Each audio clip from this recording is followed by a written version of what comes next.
Bakunzi ba B-Info ndabaramukije, amahoro y'Imana akomeze kubana namwe. Ndizera ko mwagize umunsi mwiza. Natwe muri B-Info reka mwe ko dushima Imana uko biri kose. Mu byiza tugomba gushima, no mu bibi tugomba gushima, kubera ko niko nyene bigomba kumera, kuko Imana niyo ibigira byose. Imana ibigira byose, rero tugomba kwishima mu byiza, twishime no mu bibi, ariko nta bibi turimwo. Ntimwe mvuze ngo tugomba kwishima mu byiza canke mu bibi, nta bibi turimwo, tugomba kwishima kubera ko twiriwe impore, ariko toujours twiexcusa kubera ko byarenze, toujours tutagarutse muri studio kabisa. Amagwara ya Benita yatumye ibikorwa vya B-Info bihungabana pe, ariko ndashima n'Imana ko mbona akomeje koroherwa, ariko aroroherwa kabisa, ibintu ko biragenda neza. Kandi shimira kumbure namwe n'abandi mumwiyumvira ko mukagira ico mumufashije, yaba ari kumugura amata, utwamwa, amazi, tusa kabisa, muri ko mutugaragariza ko turi umuryango.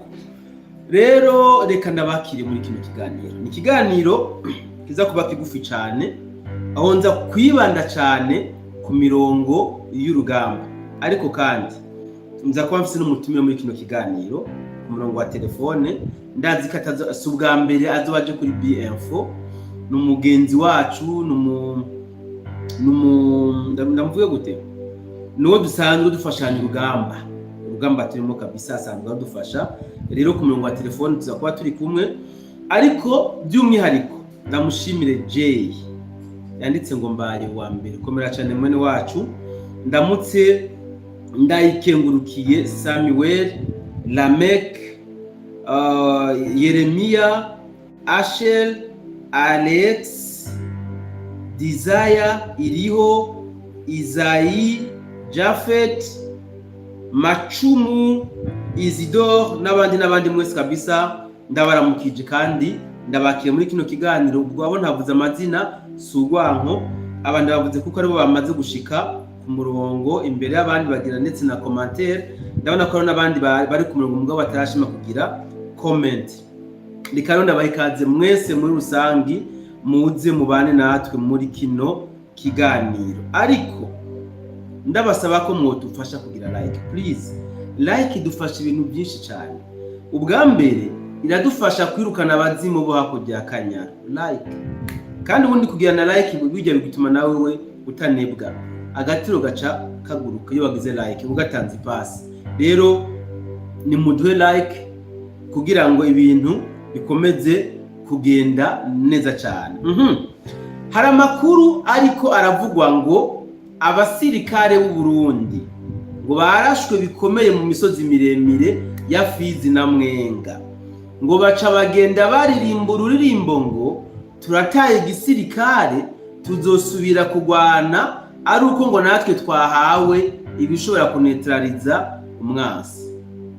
Sinzi iyo ndirimbo bayihimbye ryari, sinzi iyo ndirimbo nimba ari refrain nimba ari igitero, ariko nibyo tujye kurabira hamwe muri kino kiganiro. Turaza kuraba hamwe n'ahandi hatandukanye, ariko kumbure mu nkundire tujye mu kiganiro cyacu neza.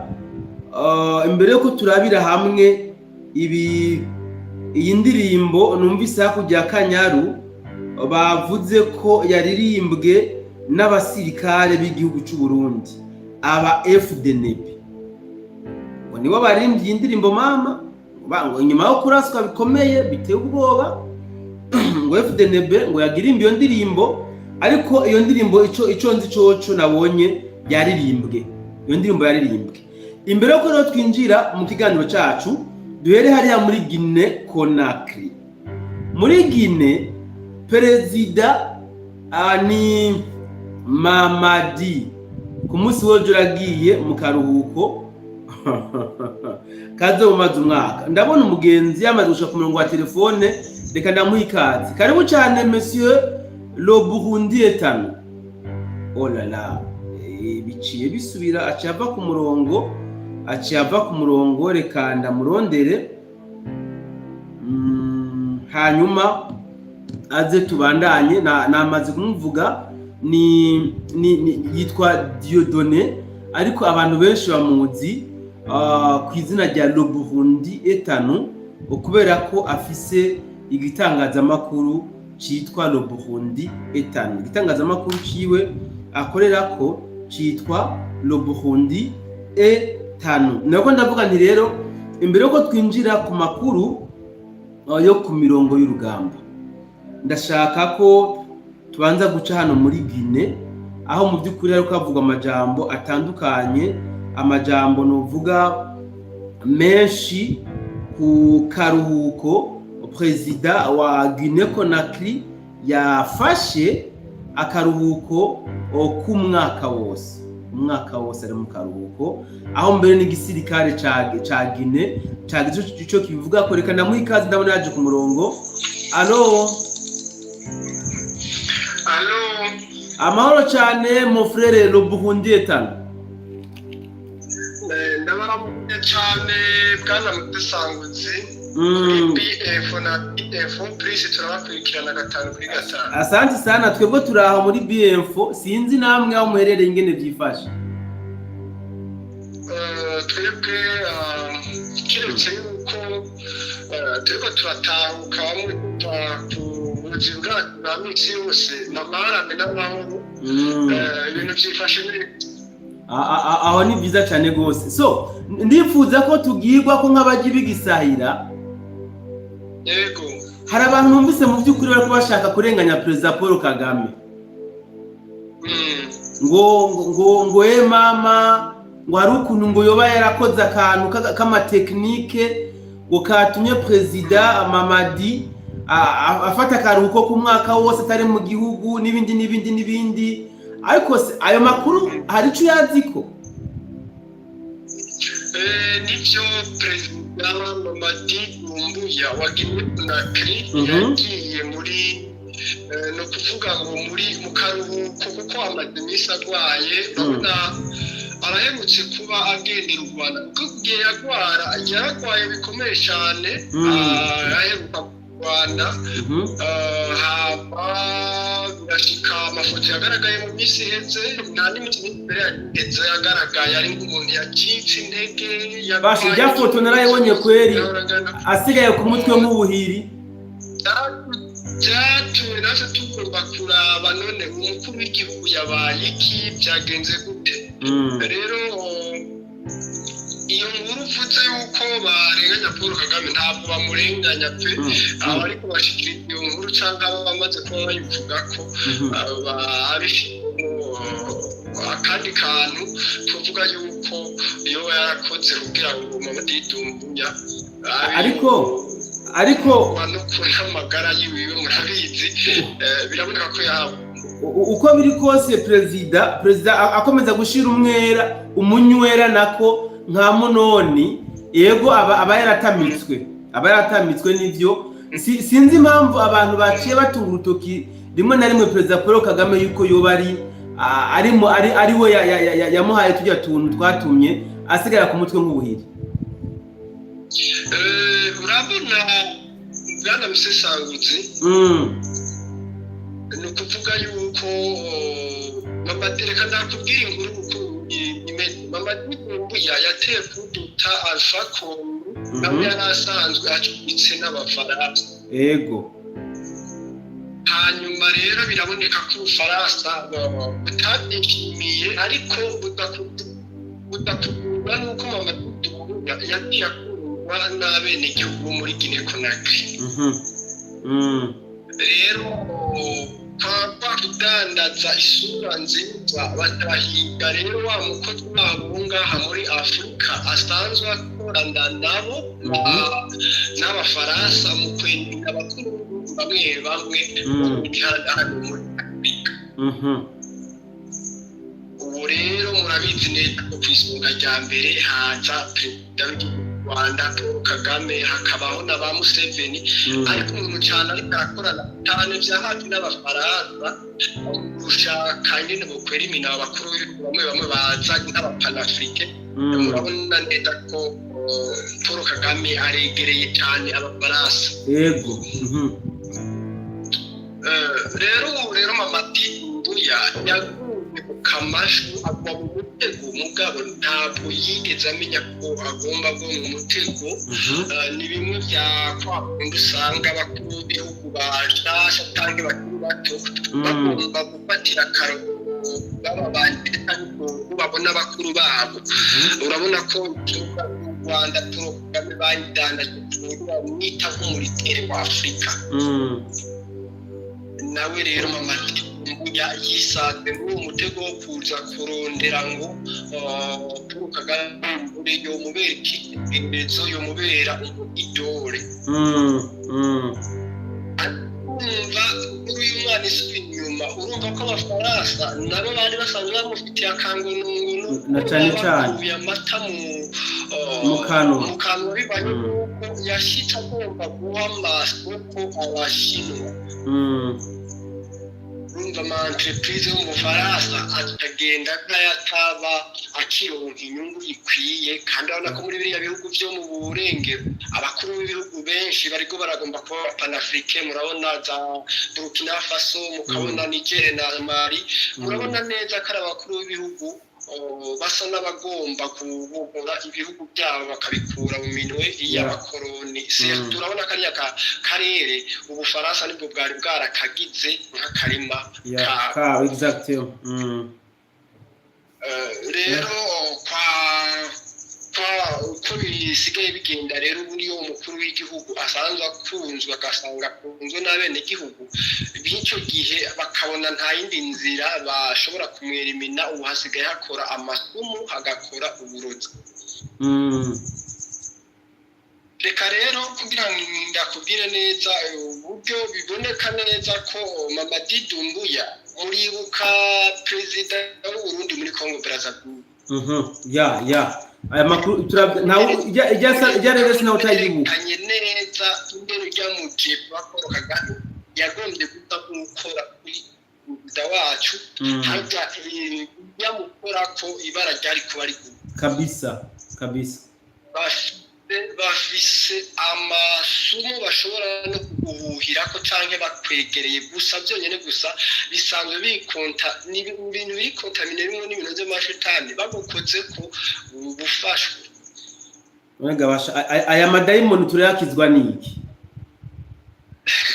erega n'ibihumyo byaduteye wa perezida yari yabibonye tuyakizwa no kubabikira kurabana cyane kwirinda kuko Mamadi Doumbouya baramuresharesheje kugeza aho burya n'indege yahora agiramo ya jet privé yari ya Paul Kagame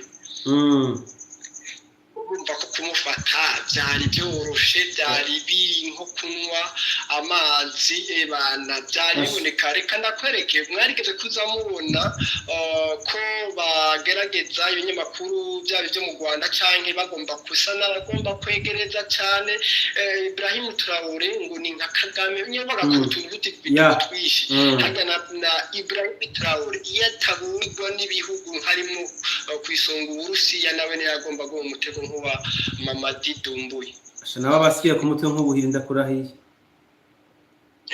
mawundi mukuru w'igihugu nawe yagombe ahabwe ivyo bintu ni umukuru yari gushobora kubihabwa ariko wewe urabona ko yaciye yihindukiza atangura gukorana nabo nubwo mukuru w'igihugu ca Senegal Diomaye Faye nawe ne yahazo ko mu mutego ariko kimwe gusa wewe yahise abikatira bajya ba Sumani Sonko wewe wacagira iki aja mu makanda ya Makisare nawe ya Makisare yari asanzwe ari umukozi w'Ubufaransa rero kuko Mamadi Doumbouya ubutegetsi bwiwiwe bwagiye urabona nta n'imisi myinshi yaramaze ari atorewe y'amanda ariko urabona ingene aciye agwara aruma nyuma acika igiti kandi amakuru aravuga neza ko n'igihe yafashwa ata minsi myinshi ahetse avuye mu gihugu cy'u Rwanda.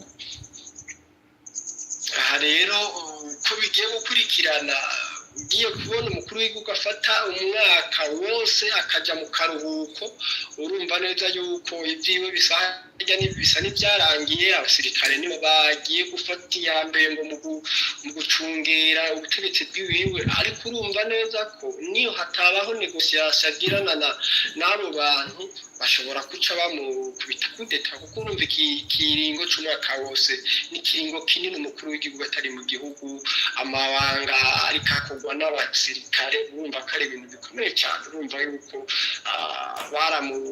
none rero ndangiza kuri iki kintu bavuga ko ari Paul Kagame atera, nuko asanzwe ariyo akorana n'abampatse ibihugu, surtout aba Bafaransa nibo bakaze cyane mu bintu byo gutanga amasomo.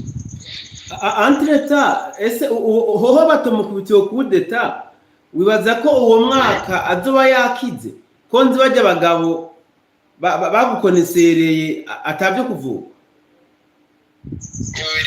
Rero karikire yabo niho bisa niyamaze kwerekana ko Mamadi Doumbouya yaguye mu ifire indoto cyangwa amaproje yiwe, urabona si yagiye kubandanya amaproje agiye gukorwa n'abandi. Hajya rero hashobora gushikaho batangura kugira iki gusa n'ababurabuza ibintu amaproje cyangwa ibindi bintu amasabotage, bigatuma bazoronka ingene baca bitwaza bati na kare president nakiri mu gihugu ifo kutumukura. Alors je me pose une question. Iyi ka ishikiye president Mamadi Doumbouya, ntushobora kwibaza ko hoba hariho n'abandi boba baramaze kuba contamine hano muri Afrika? Kubera ko urabona ko Mamadi Doumbouya ego byamufasha avuye mu minsi yaretse kuva hajya, mbwa ntabwo byabaye mu buryo buri direct, haraheze igihe. Ku mbono yawe ntabwo ushobora kubona yuko hoba hari abandi byoba byarashikiye hano muri Afrika? Hano muri Afrika hariho mwa kino gihe birashobora kuba byoshikira rimwe na rimwe bajya bakuru b'ibihugu basanzwe bagaragara nkaho batariko barashira inyungu z'Ubufaransa, ariko urabona ko bamwe bagomba kumwirinda. Urigero ubona Ibrahim Traoré hari n'ikintu na kimwe yoba ariko arakorana na Paul Kagame, kandi barashatse yuko baba inshuti. Nta na kimwe. Rero ni nacyo gituma ababishoboye baramwirinda, kandi abakuru b'ibihugu benshi bagiye gutangura kubibona. Hariho abahora babyumva cyangwa ntibabiha agaciro, ariko benshi baramaze kumenya yuko bamwe mu banyafurika bakuru b'ibihugu, iyo utari kampe cyangwa udacuditse n'abanyaburaya, ugomba kwirinda. Umuntu wa mbere hano muri Afrika ugomba kwirinda ni Paul Kagame. So ndabona rero asa n'uwahendi umukenyuro, kubera ko mu myaka yahera hari ukuntu abubahwa nk'abajya yabatega za ndatwa ziwe. Iyo rero ashatse kumumanipira yaca afata amareresi yamufashe ariko nazo ndatwa ziwe bari mu byo barimo, agaca zimwereka ati je veux faire ceci, ndaza kubipublier. Ubu rero yahisemo kabisa kugira gukora wa mwuga numva bavuga ngo niwe wenyine mudakiza wo kuroga. Urumva kimwe gusa iyo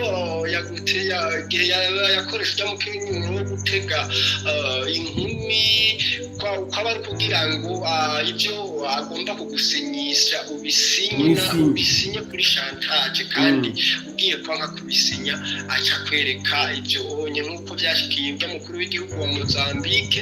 Hari n'undi byashikiye mbere yaranabyaye yo ku munyarwandakazi umugage dikoro w'umudamu wiwe wo muri umukuru w'igihugu wa Central Africa. Nitwo bivugira ni benshi wabashaka ati ndakeneye ko dukorana ibi, utabyemeye ndanerekana ibi. Ariko ibijyanye n'iyi kaya Mamadi Doumbouya, iyi ni elimination kugira ngo berimine umuntu apfeho kugira ngo politike zabo zikomeze kubandanya atawuzikoma mu aha rero je me pose une question b'abanyarwanda bakoma induru z'abatayo zigwanira ku mbuga zakoma induru bavuga ko si waba ari umukriminere ubu si ho batangura kumwitira umurozi ho biragenda gute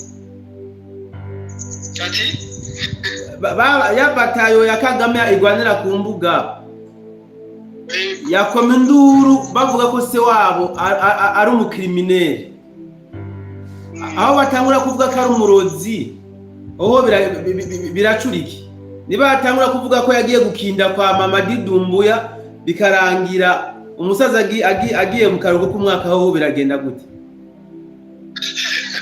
ahubwo bigiye gukomera cyane kuko benshi ntibahora bazi icyo bita ngo utuzi twa munyuza batanga hajya mu Rwanda nitwo twamaze abantu bagiye kutumenya kabisa benshi byari bisanzwe bizi yuko ajya ahantu hari abarozi urumva kimwe gusa urumva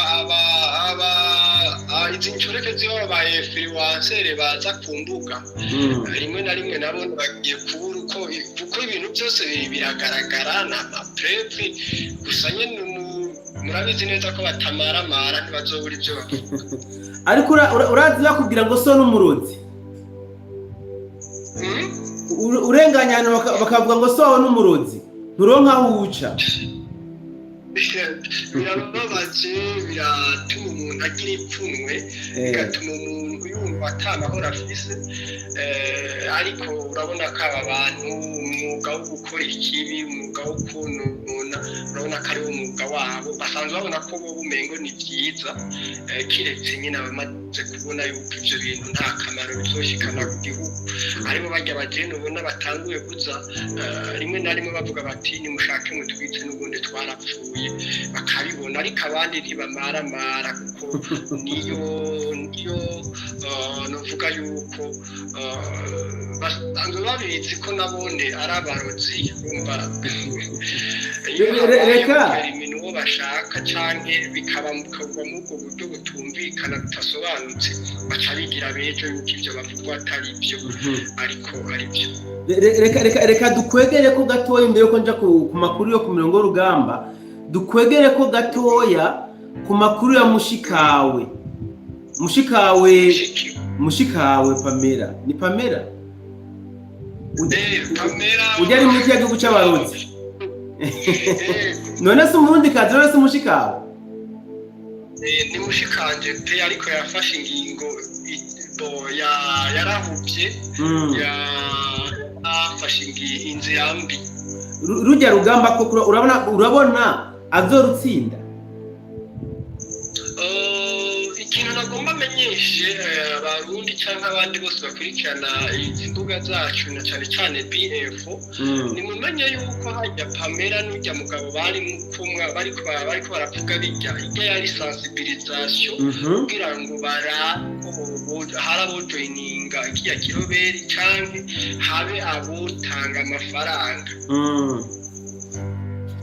rero hajya akazi bashaka gukora kwa kugira ngo bahamagare abandi cyangwa abandi bose bari barameze nk'abagenda buke mu gutanga intererano kuko hajya bisijya bajya bagasana bariko baragira sensibilisation kugira ngo habe abarundi bumva ko umengo ibyo bintu byakomeye bumva yuko ibintu byacitse umugabo wako bavuga ngo hageze ngo tugeze ku irembo ariko mu bisanzwe by'ukuri hajya bari kwarondera intererano barondera abasirikare bojoininga bya kiroberi barondera ingene byokunda yuko baronka n'uburyo bwo mwa kino gihe intambara z'ubuzira zivye iyo bataronse amafaranga byo bagora cyane ni hataso reka ndagushimire ariko ugumane natwe ikiganiro nto kigitangura ubwo niwagira ibintu uza kuduterera uraza kutwakura nta kibazo murakoze cyane kandi imbere n'abari ko barakurikirana niyo hagira icyo nza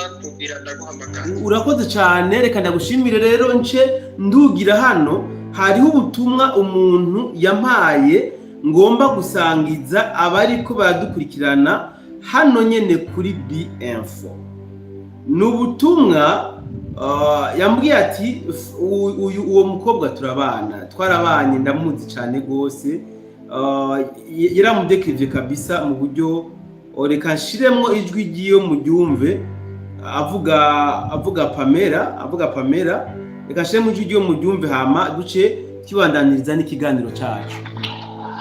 Komera bavandimwe naganira kuri kano kiganiro cyanyu avuga uwitwa Pamela ni umumama yarongowe n'umuntu yitira kuri TikTok Kagenda.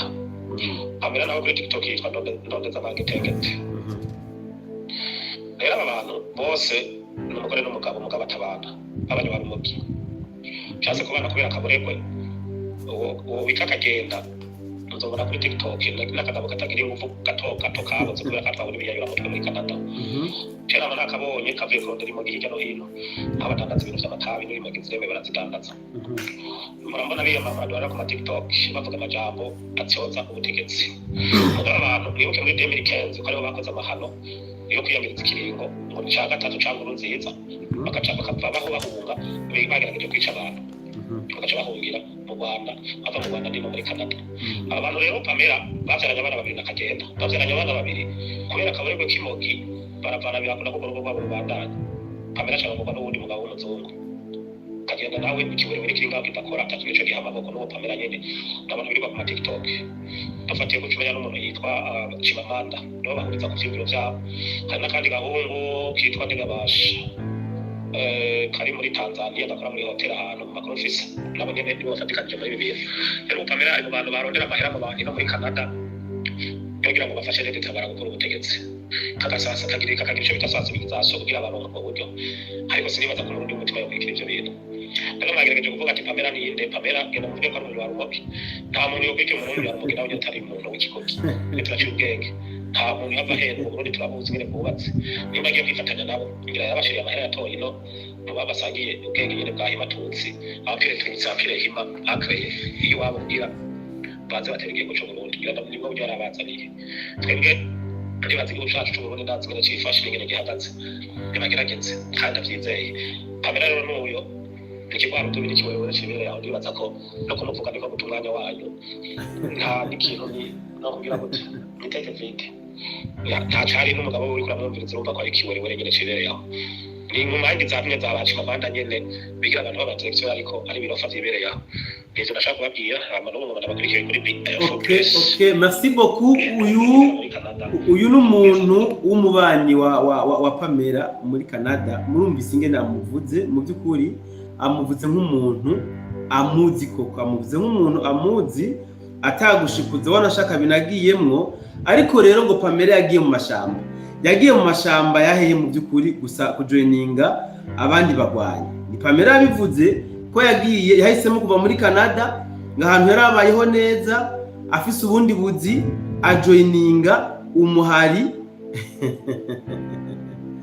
ya reka twumve uyu nawe ni Karasanyi avuge aho Pamela ari amacu twibana ikiganiro cyacu.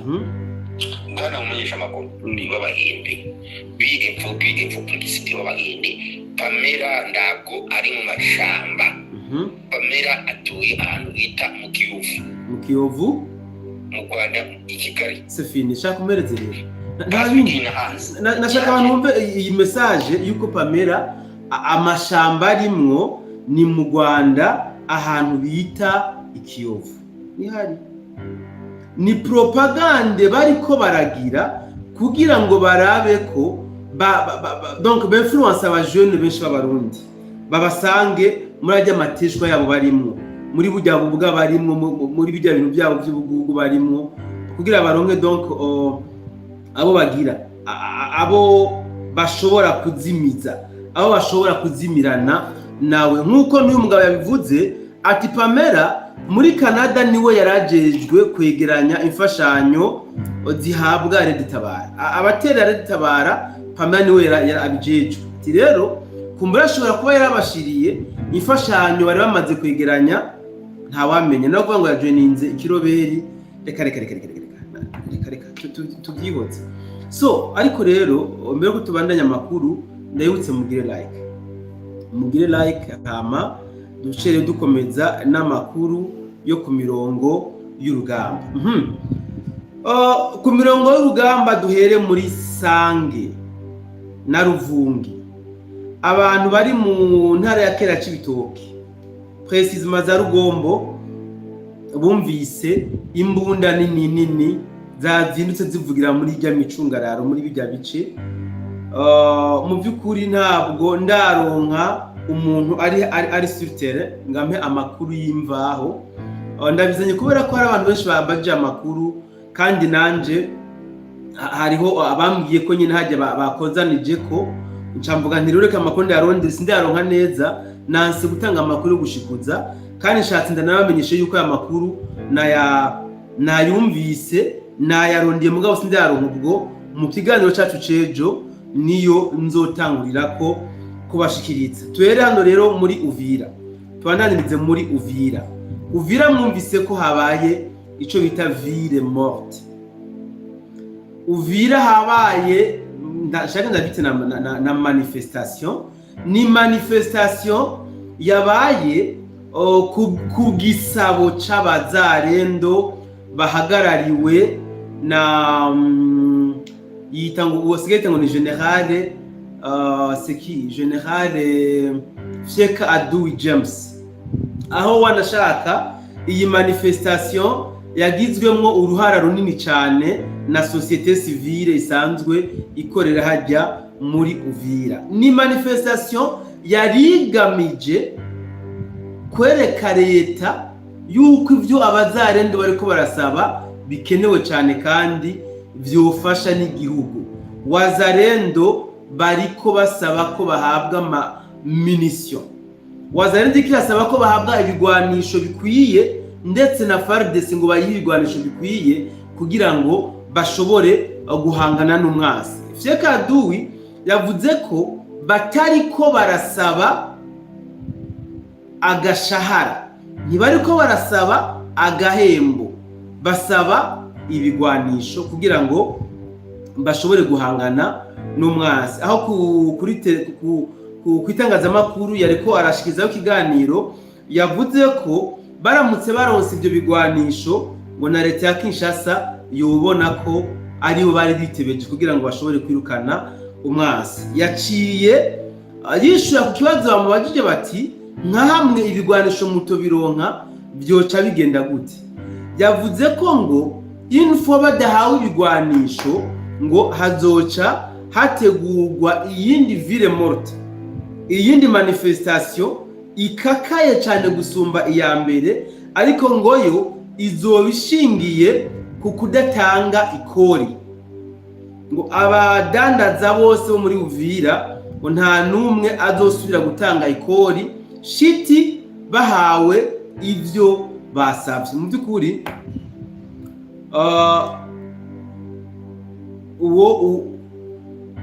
umuntu agerageje kwanaliza ivyo bano bazarendo basaba, mu by'ukuri nimba koko ibi biba bisaba n'umutima ukunze, bigaragara neza yuko ari abapatrioti, bigaragara neza yuko bashegeshwe n'ikibazo cy'umutekano w'igihugu cyabo, biranagaragara neza yuko bashegeshwe n'ibikorwa u Rwanda ruriko rurakorera mu gihugu cyabo. Aha rero Tshisekedi arabe yumva nabo basanzwe bari kumwe, kubera ko igisabo c'abazarendo bakwiye kucumva bitewe nuko mugano wabo batako barasaba imishahara, bo baharanira ko igihugu cyabo kiba amahoro, bo baharanira yuko igihugu cyabo gituza, bo barondera kwirukana umwasi kw'irembo ryabo.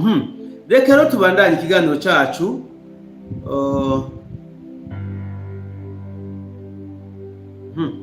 Tubandanye ikiganiro cyacu n'indirimbo mu by'ukuri yariko yarimbwa n'ibitangazamakuru byo mu Rwanda, nkuko natengwe ndabibabwira ngo bivuga ngo abasirikare b'u Burundi ngo barashwe na drone, ngo maze ngo baca ngo bariruka baturugamba bavuga ngo bazongera kugwana badafise nabo ngo ibigwanisho bishobora kunetraliza umwasi. Aya n'amakuru mumbabarire, aya makuru y'ahantu harashwe na drone ni muri Kabanja. Uyu munsi muri Sud Kivu mu misozi miremire ya Fizi na Mwenga, aha muri Kabanja niho FARDC yahagurukije drone. FARDC inyuma y'igihe kitari gito idahagurutsa drone na Sukhoi n'izindi ndege z'intambara zazo zose. Kuri uyu munsi hano muri Kabanja bahagurukije drone, bararasa kabisa inyeshamba zatwimareho ziri kumwe n'abarundi bo muri Red Tabara, ziri kumwe n'abanyarwanda bo muri RDF ndetse n'abakongomani bari muri M23. Zirabarasa, zirabagotsa, zibambika ubusa, nyuma Wazalendo nayo icirakoroka n'intambara yo hasi irabakoramwo akazi, ibintu birakomera. Ibitangazamakuru byo mu Rwanda kubera ko ubu nta makuru bagihabwa, mugabo bazi ko bari muri position de force mu misozi miremire ya Mwenga na Fizi, bakira gusa kumva ko ahantu runaka habaye agatendo baca bazana inkuru ngo ba ngo byagenze uko. Mwabantu drone yabakozemo akazi, Wazalendo ija guhohosha iyo bamenya ko urupfu rwa Dodo iwabo ntabwo bari kwikora mu gahogo. Iyo bamenya ko iwabo aribo bagiye kugandara ntabwo bari kwikora mu gahogo. Ariko se kamenyo bagutwenga ari gwawe n'akabi gatwenga nk'akeza, reka tubareke bakomeze kwihararanga. Aha muri Kabanja kabisa bamerewe nabi cyane gose. Wazalendo yabakozemo akazi katoroshe. Ahandi hantu habaye intambara, aha mu misozi miremire ya Fizi ndetse na Mwenga ni muri ni hafi ya Kimete muri Kibanja. Haro Kabanja na Kibanja. Aha muri Kibanja intambara zatanguye mu gatondo biturutse ko igisirikare cy'u Rwanda nabo kiri kumwe barungitse intasi zitandatu kuja gutata ahari birindiro bya coalition ya FARDC aha muri Kibanja hafi ya Kimete. Ndabibutse ko Kibanja na Kimete bisanzwe biri mu maboko ya Wazalendo nabo bari kumwe. Aba banyarwanda rero ba RDF bagiye gutata kwari kugira ngo baje kwihasira neza ahasanzwe hari birindiro bya coalition ya FARDC, nyuma bace baza kuharasa. Bakihagera coalition iba yamaze kubatera ikamba, ibaboha uw'indege. Ababo bati ibi ntabwo byo kwijana, baca batsa umuriro. Bakije umuriro nagomba ngoshe terme iraho ngo banyaranye, ntibanyanye kuko barasanye. Baca bararasana kabisa bikomeye kuva mu gatondo. Urwamo rw'amasasu rasekera rw'imbura nini na nonto biza kurangira batashe imvumure. Ntibatashe uko baje kubera ko usibye bajya batandatu baboshwe, hariho n'abandi bahaguye, hariho n'abandi bapfuye bahasize ubuzima, hariho n'abahakomerekeye. Ubwo murumva ko batatashe uko baje, bahasize ingabo, bahasize n'ibigwanisho. Wazalendo rero turiko turabona ibintu bikomeye Wazalendo kirakora muri iyi minsi. Mwabantu mwe turiko tubona ibintu bikomeye by'amateka Wazalendo iriko irakora. Ku bantu turi kumwe mu magroup WhatsApp mwabonye amareresi nabahaye, ntabwo mu by'ukuri noshobora kuyacisha aha ku rubuga rwacu kubera ko boca baduhana bitewe n'ibikorwa ajyamareresi agira. Hajya hari ku munsi w'ejo aho Wazalendo yakoze amateka muri Rurenge. Muri Rurenge Wazalendo yararashinyeshambira zikubitira zihushura. Wazalendo yasuzuguye twimareho. Inyuma yo kubarasika bakubitika bahushura gaza fresh yaciye ikorokera ku buzu bwabo iradomeka. Abari mu group WhatsApp yacu mwabonye nabahaye amareresi iraturira ubuzu bwabo. Ukunze kuvuga ngo uyu muntu agusuzuguye ngaragukubita ngagasigagiza ibintu mu isahani yawe. Nibyo kabisa byagize, nibyo Wazalendo yabakoreye. Wazalendo yabakozemwe akazi bikomeye, ikisiga ituriye ibirindiro byabo, ubuzu bwabo. Murumva ko ibintu bisa n'ibyasubiye itoto. Muri babandi bikubise mu gatuza barahira bakarengwa bijeje abenegihugu yuko intambara zitazongera ukundi muri Minembwe, ngo ntibazongera kubona ngo intambara bagaca banyigarura ngo nako ngo nta nizahigeze ngo nta mwasi yigeze kuhagira. Reka tubirabe kandi ngo kahiye ku murizo ngo barakeye ngo tuvyereka abagabo. Reka turabe ko Minembwe bayiteruye bayikura mu burasirazuba bwa Kongo bayitwara i Kigali. Nibyo tugiye kuraba. Canke boba bayikuye i Kigali bayitwara mu ijuru, kuko ni Kigali naho nyene ndazi ko biriko biraba muri Kongo si gihe kinini nabo birabashikira. Mu muntu yanditse ngo iyo group ya WhatsApp ko kutayiduha natwe turabe. Deja link ya mbere twatanze group ya WhatsApp, abifuza kujoininga ne mu joining twarayitanze muri commentaire ya mbere ya muca muyibona. Amakuru ni menshi mu byukuri, nuko umwanya utadukunde ngo turaganira umwanya ku mwanya. Amakuru yiriwe ku mirongo y'urugamba ni menshi.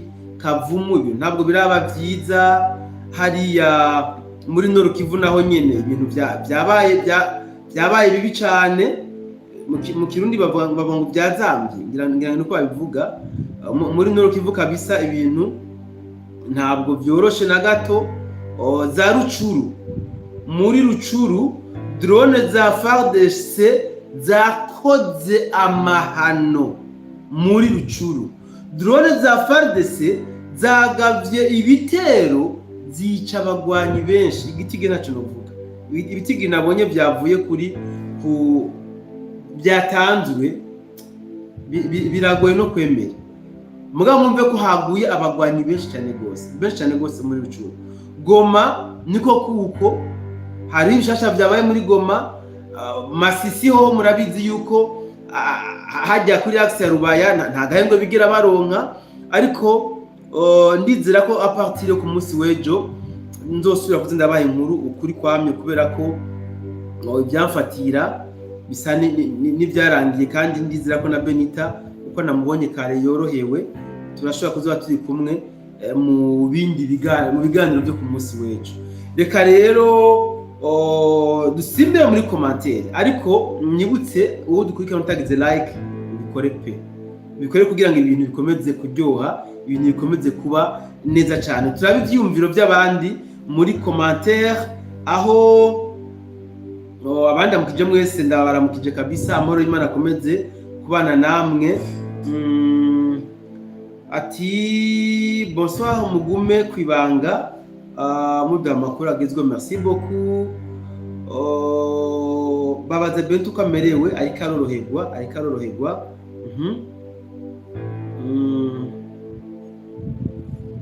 Banyagitega turamukanye. Turabaramukije cyane. Ni Onyango, karibu cyane muduhe ibyo bishasha, hama mutubwire amakuru ya Nduhungirehe. Amakuru ya Nduhungirehe rero mwabantu mwe.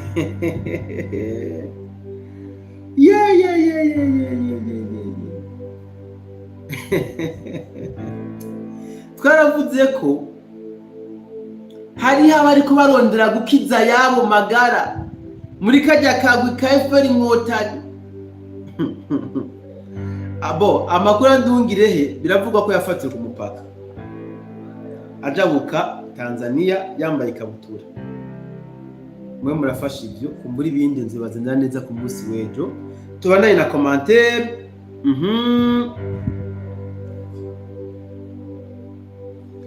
Arambudget mwiriwe neza, duha amakuru azi ya video twabanye mu group WhatsApp nayatanze. Merci beaucoup. Komera musesanguzi, turi kumwe gatanu ku kandi. Merci beaucoup Santiago. Ndaho Santiago, ndakomeye nuko ndashima Imana, nize ko nawe maze neza.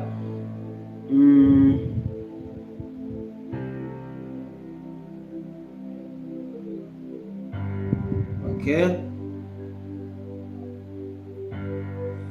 agize ati uyu mutumire ufise arasesangura neza nkeka ari Diego kuko ni umusesanguzi nemera cyane kwiga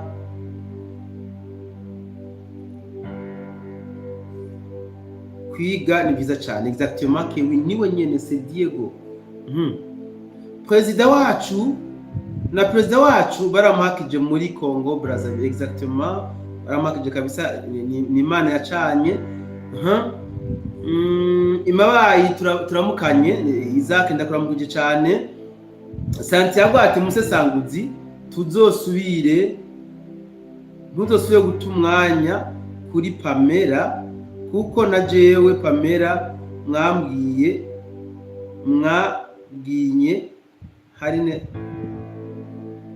umwambwiye neza no muzana ari muzima. Santiago Pamela kumuvuga no gukiza abarundi batari bake kuko bijya bo barimo bazi ibyo barimo bariko bashaka gukurura ugwaruka rwinshi rw'abarundi. Ifoka tuza turabwira abarundi babitahure c'est vrai umurundi w'umutima akunda igihugu gena ashobora kubijamo mugabo hari abashobora guhendesha tumuntu tundi ugasanga babakweze.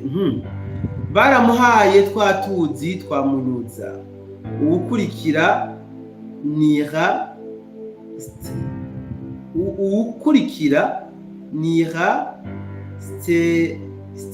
Stiarat République Centrafricaine. The next baramaze kumumenya ni hatari. Komera turabumva ijana ngaha ku muzinda turamukanye Jiribere ku muzinda ejo uzomvugishe wewe ndagukumbuye cyane.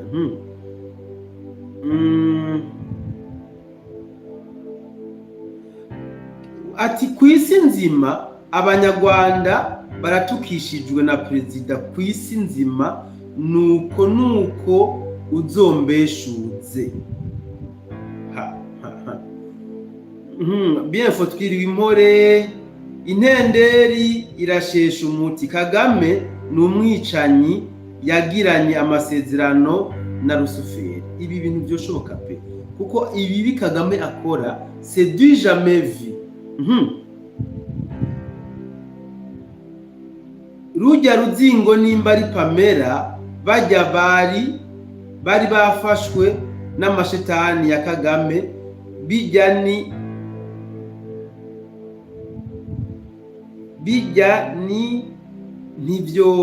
nivyo bahira kuko inkotanyi zigeze ahanyerera kabisa.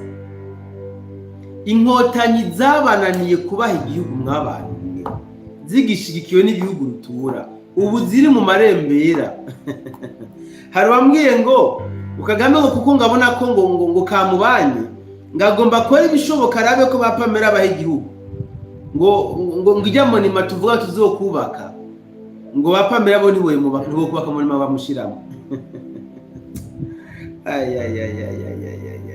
Ni hatari.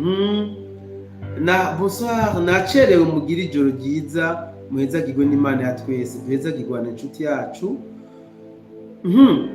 Mahoro muhorana amahoro y'Imana shuti mube impore nizere ko Benita yorohewe ingwara ko amagara ameze neza. Unizere Benita ariko aroroherwa kabisa kandi murakoze cyane. Vocabook turambana inshuti yanje.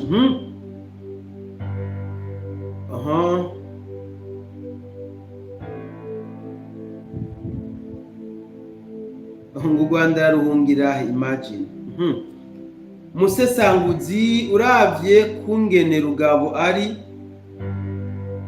kuburira indero nyene icubahiro perezida wacu never uzubishiremo.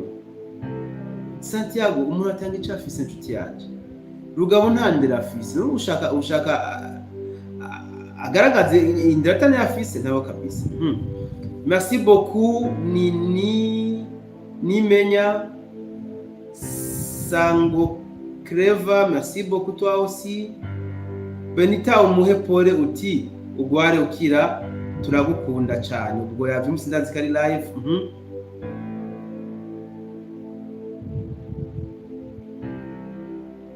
agize ati ko ejo nabonye Chimamanda yikora ahari aho agafyeta akajya ngo generali Yakutumba ngo yapfuye nivyo hama ntaco mbwiye Wazalendo igasaba ubufasha ku bakongo aba diaspora tukabagurira drone ziwabo bigengako. So Yakutumba bamubitse ko yapfuye nka kumwe babika Delphin Karembe mugaba kongera kagaragara kandi c'est pas la première fois Yakutumba bamubika niko bamize bajya abantu. Hari amakuru avuga ko barashe muri Minembwe. Aya makuru ntaho naronse, amakuru nzi naronse nuko barashe inyuma ya Minembwe, hirya Minembwe gato. Aya niyo naronse. Kumbure nayo ejo nzohaza ko neza cyane gose. Ariko so ati sorry nanditse nabi nti ntako